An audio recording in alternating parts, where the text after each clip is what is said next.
What's up, people? In this video, you're going to learn about which VPN to go with for the Windows, which is absolutely free and you guys can use it, and which is secure as well, and how to set it up on your Windows.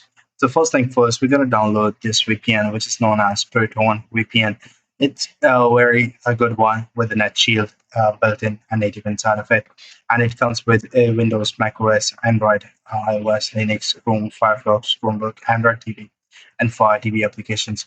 Now, how to download it? It comes with three different tiers. If I go to the pricing models, you will see that it comes in three different tiers. Over here, you will see that one is for $3.99, one is for $9.99, and one is for $14.99.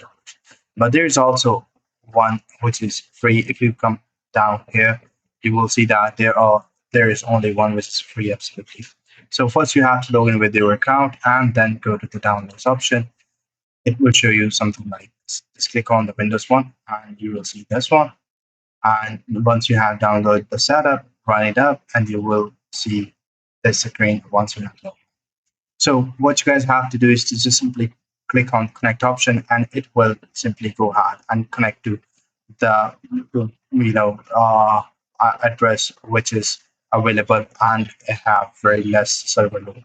If you feel like the server load is more than usual and the speed is not much fast, you guys can always change server or simply press and disconnect it. So this is how it goes. I hope you find this video helpful. See you in the next one. Take care. Bye bye.